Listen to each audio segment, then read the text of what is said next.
श्रीमहागुरभ्यो नमः। हरिः ॐ।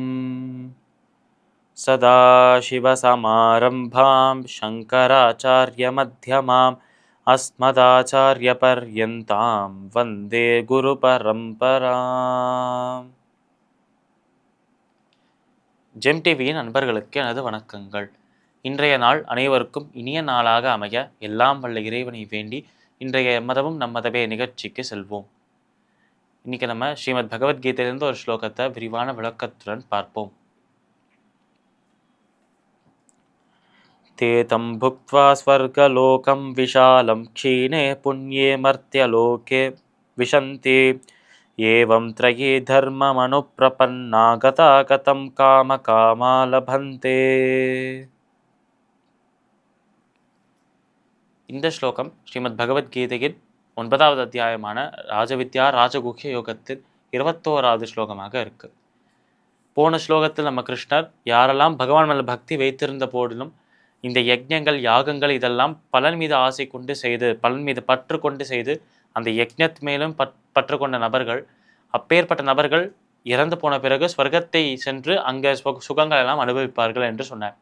அதன் ஒரு தொடர்ச்சியாக இந்த இடத்தில் சொல்வது, அந்த சொர்க்கத்திற்கு சென்று அந்த சுகங்களை எல்லாம் அனுபவிக்கிறாளே, இதெல்லாம் எதனால என்றால் இந்த ஒரு யாகங்கள் யஜ்ஞங்கள் செய்த புண்ணியத்தினால அவ அந்த சுகங்கள் எல்லாம் அனுபவிக்கிறாள்.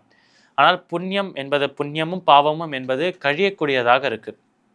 ஒரு ஜென்மம் முடிஞ்சிட்டு அந்த ஜென்மத்திலும் முன் ஜென்மங்களில் செய்த பாவங்களும் புண்ணியங்களும் அந்த ஜென்மத்தின் இறுதியில் புண்ணியங்களாக இருந்தால் சொர்க்கத்தில் அந்த புண்ணியங்களுக்கு ஏற்றாவாறு சுகங்களை அனுபவிப்போம்.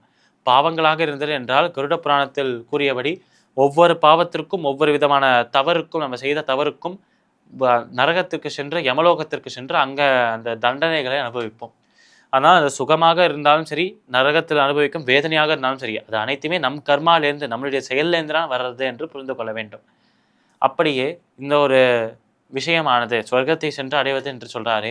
அந்த சொர்க்கத்திற்கு சென்று அடைவதற்கான காரணமும் இந்த புண்ணியங்கள் தான். இப்படி புண்ணியங்களால் அவ சொர்க்கத்தை சென்று அடைந்தாலும் அந்த புண்ணியமானது கொஞ்சம் கொஞ்சமாக கழிய ஆரம்பிக்கும். எப்பொழுது சொர்க்கத்தில் இருக்கும் இவாளுக்கு புண்ணியம் முற்றிலுமாக அழிந்து விட்டதோ, அனைத்து புண்ணியங்களுக்கு ஏற்ற சுகங்களையும் அனுபவித்து விட்டார்களோ, மீண்டும் ஒரு முறை இந்த சம்சாரத்தில், இந்த பிரபஞ்சத்தில் பிறப்பெடுக்கிறார்கள் என்று சொல்றார் நம்மளோட கிருஷ்ணர். இப்படி மீண்டும் ஒரு பிறப்பெடுத்து இந்த ஜென்மத்திலும் அப்படியே செய்தார்கள் என்றால் திருப்பியும் சொர்க்கத்துக்கு சென்று சுகங்களை அனுபவித்து மீண்டும் ஒரு முறை பிறப்பெடுப்பார்கள். அதனால பிறப்பு இறப்பு என்பது இவாளுக்கும் சென்று கொண்டுதான் இருக்கும். என்ன, இவா இறந்து போன பிறகு நரகத்துக்கு சென்று வேதனைகளை அனுபவிக்காமல் சுகங்களை அனுபவிப்பார். ஆனால் ஸ்வர்க்கத்துக்கு சென்று சுகங்களை அனுபவித்தாலும் இந்த பூலோகத்தில் வாடும் போதே மனிதர்களுடைய வாழ்க்கைக்கு அந்த கவலைகள், கஷ்டங்கள் இருக்கே. நம்ம ஏற்கனவே பார்த்துருக்கோம், மனித வாழ்க்கையில் இருப்பது மொத்தம் 4 கட்டங்கள் தான். ஜன்ம, மிருத்யு, ஜரா, வியாதி, இதெல்லாம் 4 கட்டங்கள். ஜன்ம என்றால் பிறப்பு, ஒரு மனிதன் பிறக்கிறான். மிருத்யு என்றால் அவன் இறக்கிறான். பிறப்பு இறப்பு 2 கட்டங்கள். இது 2த்துக்கும் நடுவில் ஜரா, அதாவது மூப்பு, அதாவது அந்த ஒரு நபர் கொஞ்சம் கொஞ்சமாக வயதாகி கொண்டே வரார்.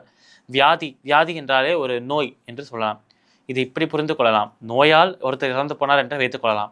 இல்லை, பிறந்த ஒருத்தர் மூப்படைந்து, அதாவது வயதடைந்து வயதானவராக மாறி அந்த சமயத்தில் பல வியாதிகள் அவருக்கு வந்து அதனால் அவர் இறந்து போறார் என்று வைத்துக் கொள்ளலாம்.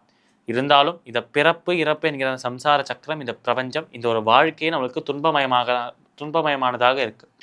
அப்படி துக்காலயமாக இருக்கிறது. துன்பமயமான இந்த சம்சாரத்தை விட்டு என்றும் பரமானந்தமாக நித்தியானந்தமாக இருக்கும் அந்த இறைவனை சென்று அடைய வேண்டும். அதுதான் நம்மளோட கிருஷ்ணரின் கருத்தாக இருக்கு.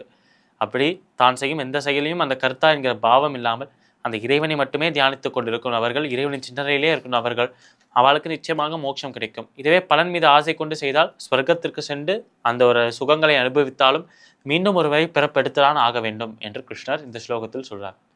ஸ்ரீமத் பகவத்கீதையின் 9வது அத்தியாயமான ராஜவித்யா ராஜகுஹ்ய யோகத்தில் 21வது ஸ்லோகத்திற்குண்டான விளக்கம் இதுவே. மீண்டும் நாளை சந்திப்போம். நன்றி, வணக்கம்.